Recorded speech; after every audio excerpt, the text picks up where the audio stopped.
ಹಾಂ, ನಮಸ್ಕಾರ ಎಲ್ಲರಿಗೂ. ಮತ್ತೆ ಇದು ನಂದಿ ಬೆಟ್ಟದ ಕೆಳಗಡೆ ನಂದಿ ಅನ್ನುವಂಥ ಒಂದು ಗ್ರಾಮದಲ್ಲಿರುವಂತಹ ಭೋಗ ನಂದೀಶ್ವರನ ದೇವಸ್ಥಾನ. ಇದು ಒಂದು ಅದ್ಭುತವಾದಂಥ ಇತಿಹಾಸ ಪ್ರಸಿದ್ಧ ದೇವಸ್ಥಾನ.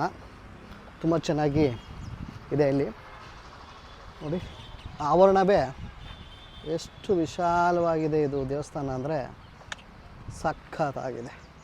ನೋಡಿ ಎಷ್ಟು ವಿಸ್ತೀರ್ಣ ಇದೆ. ಈ ಕಡೆ ಇರುವಷ್ಟೇ ಪಡಸಾಲೆಗಳು ನೋಡಿ ಎಷ್ಟೊಂದಿದ್ದಾವೆ. ಇಡೀ ದೇವಸ್ಥಾನದ ಆವರಣ ವಿಶಿಷ್ಟವಾಗಿದೆ, ದೊಡ್ಡದಾಗಿದೆ. ದೊಡ್ಡ ದೇವಸ್ಥಾನ ಇದು. ಒಳಗಡೆಯೂ ಕೂಡ ತುಂಬ ಚೆನ್ನಾಗಿದೆ, ತೋರಿಸ್ತೀನಿ ಬನ್ನಿ. ಬಟ್ ಏನು ಅಂದರೆ ತುಂಬ ಹಳೆ ದೇವಸ್ಥಾನ ಅಲ್ವಾ, 10 ವರ್ಷಗಳ ಇತಿಹಾಸ ಇರುವಂಥ ದೇವಸ್ಥಾನ. ಚೂರು ಹಾಳಾಗಿದೆ, ಕೆಲವೊಂದು ಕಟ್ಟಡಗಳು ಅವಶೇಷಗಳಾಗ್ತಾ ಇದ್ದಾವೆ. ಅದೊಂದು ಬೇಸರದ ಸಂಗತಿ. ಬಟ್ ಅವನ್ನೆಲ್ಲ ನೀಟಾಗಿ ಕಾಪಾಡಿಕೊಂಡ್ರೆ ತುಂಬ ಒಳ್ಳೆಯದು. ನೋಡಿ, ಈಗ 8ನೇ ತಾರೀಕು ಶಿವರಾತ್ರಿ ಅಲ್ವಾ, ಶಿವರಾತ್ರಿಯ ಮಾರನೆಯ ದಿನಕ್ಕೆ ಇಲ್ಲಿ ಜಾತ್ರೆ ಆಗುತ್ತೆ. ಇಡೀ ಊರಲ್ಲಿ ಒಂದು ರಥೋತ್ಸವ ಆಗುತ್ತೆ. ಆ ರಥದ ಸಿದ್ಧತೆಯನ್ನು ಮಾಡ್ತಾಯಿದ್ದಾರೆ. ನೋಡಿ, ರಥದ ಸಿದ್ಧತೆ ಮಾಡ್ತಾ ಇದ್ದಾರೆ 8ನೇ ತಾರೀಕು ಶಿವರಾತ್ರಿಗೆ. ಭೋಗನಂದೀಶ್ವರ ದೇವಸ್ಥಾನದ ಆರಂಭದ ಗೋಪುರ ಇದು. ಆದರೆ ಪೂರ್ತಿ ಇಲ್ಲ, ಹಾಳಾಗಿದೆ. ಚೂರು ಮಾತ್ರ ಉಳ್ಕೊಂಡಿದೆ ಬೇಸ್ಮೆಂಟ್. ಗೋಪುರ ಇತ್ತು ಏನೋ ಮುಂಚೆ, ಬಟ್ ಅದು ತುಂಬ ದಿನಗಳಾದಮೇಲೆ, ಸಾವಿರಾರು ವರ್ಷಗಳ ಇತಿಹಾಸ ಇರೋದ್ರಿಂದಾಗಿ ಬೇಗ ಹಾಳಾಗಿದೆ ಅನಿಸುತ್ತೆ.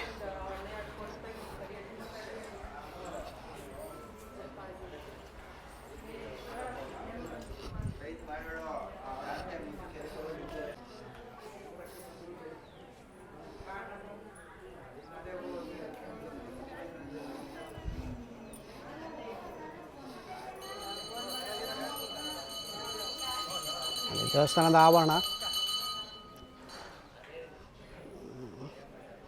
ಶಿಲ್ಪಕಲೆ ಅಂತೂ ಅದ್ಭುತವಾಗಿದೆ. ದೇವಸ್ಥಾನ ಒಳಗಡೆ ಮೋಸ್ಟ್ಲಿ ತೊಗೊಂಡು ಹೋಗೋಂಗಿಲ್ಲ ಕ್ಯಾಮ್ರಾ. ಯಾರಾದರೂ ಹೇಳಿದ್ರೆ ಆಫ್ ಮಾಡ್ತೀನಿ.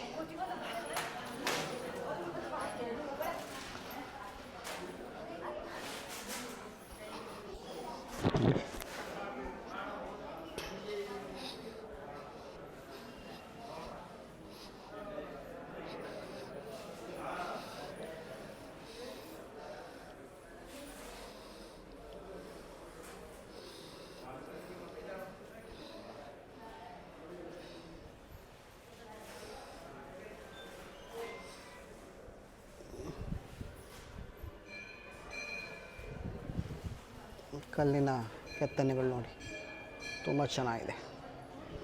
ಇದೆಲ್ಲ ಅದ್ಭುತವಾದಂಥ ವಾಸ್ತುಶಿಲ್ಪಗಳು ಆ ಕಾಲಕ್ಕೆ.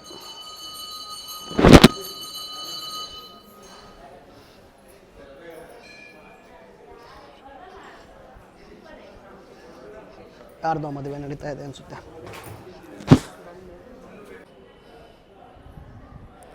ಇಡೀ ದೇವಸ್ಥಾನದ ವಿಸ್ತೀರ್ಣ ಇದು. ತುಂಬ ದೊಡ್ಡದಾಗಿದೆ ದೇವಸ್ಥಾನ ಮಾತ್ರ.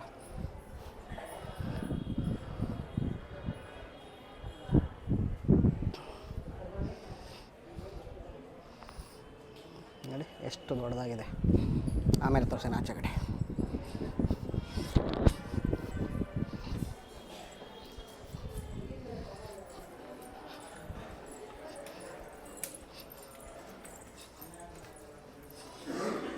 ಮೊಬೈಲ್ ಬಳಕೆ ಮಾಡೋ ಹಾಗಿಲ್ಲ, ಹಾಗಾಗಿ ಇಲ್ಲಿಗೆ ನಾನು ಇದನ್ನು ಹೆಂಡ್ ಮಾಡ್ತೀನಿ.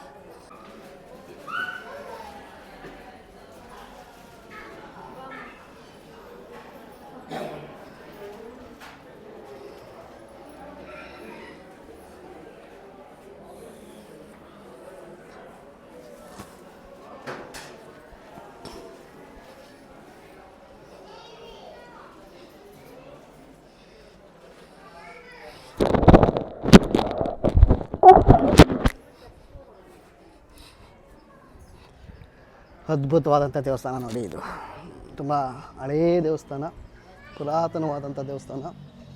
ತುಂಬ ಚೆನ್ನಾಗಿದೆ ಮಾತ್ರ. ಎಷ್ಟು ಅದ್ಭುತವಾಗಿದೆ ಅಂದರೆ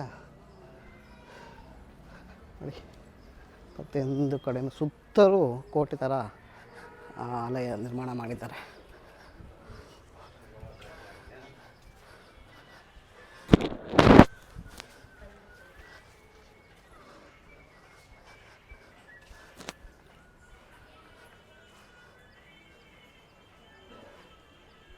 ಎಷ್ಟು ಚೆನ್ನಾಗಿದೆ ಅಂದರೆ ವರ್ಣನೆ ಮಾಡೋಕ್ಕಾಗಲ್ಲ.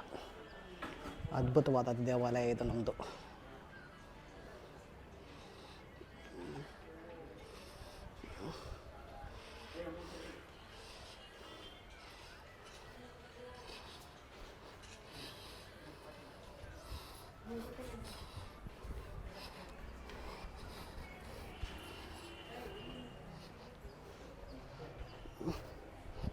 ಒಂದು ದೇವಸ್ಥಾನದ ವಿಸ್ತಾರದ ಒಳಗಡೆ ಪೂರ್ತಿ ಮತ್ತೊಂದು ಆವರಣದ ಹಾಗೆ, ಅದರಲ್ಲಿ ಮತ್ತೆ ಒಳಗಡೆ ಒಂದೊಂದು ದೇವಸ್ಥಾನಗಳು, ಗಣೇಶ, ಬೇರೆ ಬೇರೆ ದೇವರುಗಳೆಲ್ಲರೂ ಕೂಡ ಇಲ್ಲಿ ಇದ್ದಾರೆ.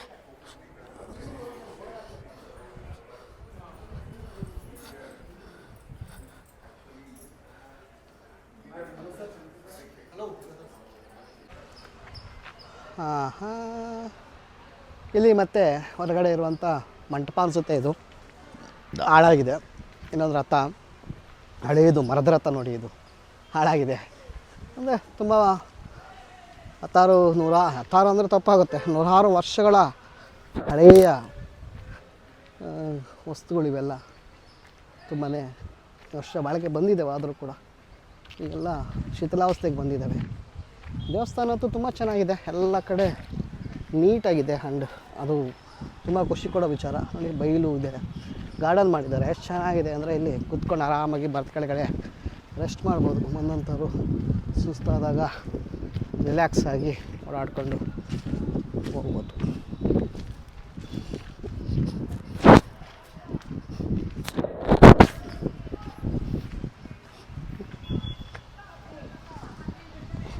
ದೇವಸ್ಥಾನದ 4 ಕಡೆಯೂ ಕೂಡ ಈ ಥರದ ಒಂದು ಆವರಣವನ್ನು ನಿರ್ಮಾಣ ಮಾಡಿದ್ದಾರೆ. ಸುತ್ತು ಈ ದೇವಸ್ಥಾನದ ಸುತ್ತೆಲ್ಲ ಒಳಗಡೆ ಒಂದು ಕಲ್ಯಾಣಿ ಇದೆ, ಆ್ಯಕ್ಚುಲಿ ದೊಡ್ಡದು, ತುಂಬ ಚೆನ್ನಾಗಿದೆ.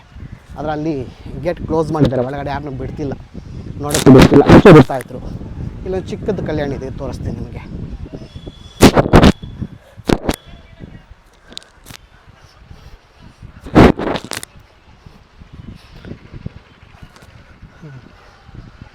ಚಿಕ್ಕ ಕಲ್ಯಾಣಿ, ಪುಷ್ಕರಣಿ ಅಂತಾರೆ ಇದನ್ನು, ಕಲ್ಯಾಣಿ ಅಂತಾರೆ. ಚೆನ್ನಾಗಿದೆ ಇದು ಕಲ್ಯಾಣಿ.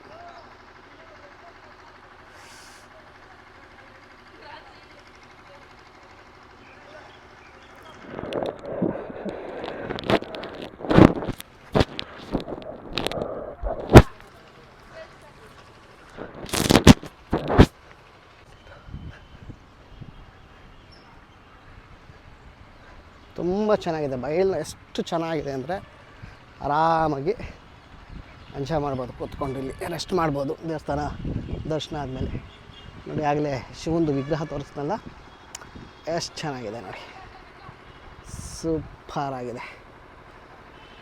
ವಾವ್, ಶಿವನ ವಿಗ್ರಹ.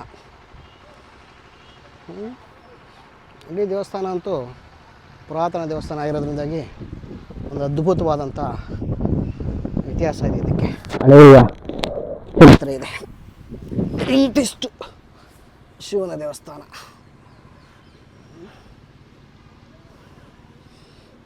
ಇವತ್ತಿನ ಒಂದು ವಿಡಿಯೋ, ನಂದಿ ದೇವಸ್ಥಾನ ಆಯಿತು, ಕಣಿವೆ ಬಸವಣ್ಣ ಆಯಿತು, ಜೊತೆಗೆ ನಂದಿ ಬೆಟ್ಟ, 3 ಕೂಡ ಇಷ್ಟೊತ್ತಿಗೆ ಆಲ್ರೆಡಿ ಈಗ 1:30 ಆಯಿತು ಅನಿಸುತ್ತೆ. ಬೆಳಗ್ಗೆ ಒಂದು 5:30 ಶುರು ಮಾಡಿದ್ದಕ್ಕೆ 1:30 ಮುಗಿದಿದೆ ನನ್ನ ಕೆಲಸ. ಇಡೀ ಓಡಾಟ ಚೆನ್ನಾಗಿತ್ತು, ಎಂಜಾಯ್ ಮಾಡಿದೆ. ನೀವು ಕೂಡ ಎಂಜಾಯ್ ಮಾಡ್ತೀರಾ, ಬಂದು ನೋಡಿ. 1 ಡೇ ಔಟಿಂಗಿಗೆ ತುಂಬ ಚೆನ್ನಾಗಿರುತ್ತೆ. ಆ್ಯಂಡ್ ದೇವಸ್ಥಾನ ಶಿವರಾತ್ರಿಗೆ ಸಿದ್ಧ ಆಗ್ತಾಯಿದೆ. ಶಿವರಾತ್ರಿ ಬಂತಲ್ಲ, ಇನ್ನೊಂದು ವಾರಕ್ಕೆ ಒಳ್ಳೆಯ ಹಬ್ಬ ಆಗುತ್ತೆ. ಜಾತ್ರೆ ಎಲ್ಲ 2 ದಿನ ಜಾತ್ರೆ ಆಗುತ್ತೆ, 8, 9, 10, 3 ದಿವಸ ಹಬ್ಬ. ಇಲ್ಲಿ ನಂದಿ ಬೆಟ್ಟಕ್ಕೆ ಬರುವಂಥ ಪ್ಲ್ಯಾನ್ ಮಾಡ್ಕೊಳ್ಳೋರು ಯಾರಾದರೂ ದಯವಿಟ್ಟು ಸಂಡೇ ಅಥವಾ ಗೌರ್ಮೆಂಟ್ ಹಾಲಿಡೇಸಲ್ಲಿ ಬರೋಕ್ಕೆ ಹೋಗಬೇಡಿ, ತುಂಬ ರಶ್ ಇರುತ್ತೆ. ಬೆಳಗ್ಗೆ ಹೊತ್ತಂತೂ ವೆಹಿಕಲ್ಸೇ ಮೇಲೆಗಡೆ ಜಾಮ್ ಆಗುತ್ತೆ, ಕೆಳಗಡೆಯಿಂದನೇ ಹೋಗೋಕ್ಕಾಗದೆ ಅಷ್ಟು ವೆಹಿಕಲ್ಸ್ ಇರುತ್ತೆ. ಲಾಸ್ಟ್ ಟೈಮ್ ಒಂದ್ಸಲಿ ನಾನು ಹಾಗೆ ಯಾವುದೋ ಒಂದು ರಜೆ ದಿನ ಬಂದು ಹೋಗೋಕ್ಕಾಗದೆ ವಾಪಸ್ ಮನೆಗೆ ಹೋಗಿದ್ದೆ. ಅದಕ್ಕೆ ಇವತ್ತು ನಾನು ಶುಕ್ರವಾರ ಬಂದಿದ್ದೀನಿ. ತುಂಬ ಕಾಮಾಗಿದೆ, ರಶ್ಶು ಇರಲಿಲ್ಲ, ಆರಾಮಾಗಿ ಓಡಾಡಿಕೊಂಡು ಎಲ್ಲ ನೋಡಿಕೊಂಡು ಬಂದೆ. ನನ್ನ ದೇವಸ್ಥಾನದಲ್ಲೂ ಅಷ್ಟೇ ತುಂಬ ಚೆನ್ನಾಗಿ ದರ್ಶನ ಮಾಡಿಕೊಂಡು ಆಯಿತು. ಆ್ಯಂಡ್ ಈ ದೇವಸ್ಥಾನ ಹೇಳಿದ್ನಲ್ಲ, ಭೋಗನಂದೀಶ್ವರ ದೇವಸ್ಥಾನ, ಇಲ್ಲೂ ಕೂಡ ಹಲವಾರು ಸಿನಿಮಾಗಳು ಶೂಟಿಂಗ್ ಮಾಡಿದ್ದಾರೆ. ಲೈಕ್ ಹಾಲುಂಡ ತವರು ಅಂತ ವಿಷ್ಣುವರ್ಧನ್ದು, ಅದರಲ್ಲಿ ಫಸ್ಟ್ ಒಂದು ಎಂಟ್ರೆನ್ಸ್ ಸಾಂಗ್ ಬರುತ್ತೆ, ಏಳು ಶಿವ ಏಳು ಶಿವ ಅಂತ. ಆ ಸಾಂಗನ್ನು ನಂದಿ ಬೆಟ್ಟದಲ್ಲಿ ಶೂಟ್ ಮಾಡಿದ್ರು, ಸಾರಿ ಈ ಭೋಗನಂದೀಶ್ವರ ದೇವಸ್ಥಾನದಲ್ಲಿ ಶೂಟ್ ಮಾಡಿದ್ದಾರೆ. ಚೆನ್ನಾಗಿದೆ. ಒಟ್ಟು ಒಂದು ದಿನಕ್ಕೆ ಆರಾಮಾಗಿ ಫ್ಯಾಮಿಲಿ ಸಮೇತ ಬಂದು ಓಡಾಡ್ಕೊಂಡು ನೋಡಿಕೊಂಡು ಎಂಜಾಯ್ ಮಾಡಿಕೊಂಡು ಸಂತೋಷವಾಗಿ ಮನೆಗೆ ಹೋಗ್ಬೋದು. ಇದು ಇವತ್ತಿನ ವಿಡಿಯೋ. ಇಷ್ಟ ಆಗಿದ್ದರೆ ಲೈಕ್ ಮಾಡಿ, ಸಪೋರ್ಟ್ ಮಾಡಿ, ನನ್ನ ಚಾನಲನ್ನು ಸಬ್ಸ್ಕ್ರೈಬ್ ಮಾಡಿಕೊಂಡು ನಾನು ಹೀಗೆ ಹೊಸ ಹೊಸ ವೀಡಿಯೋಗಳು ಮಾಡೋದಕ್ಕೆ ಅವಕಾಶ ಮಾಡಿಕೊಡೋದಕ್ಕೆ ನಿಮ್ಮ ಸಹಕಾರ ಇರಲಿ ಅಂತ ಭಾವಿಸ್ತೀನಿ. Thank you. ಧನ್ಯವಾದಗಳು.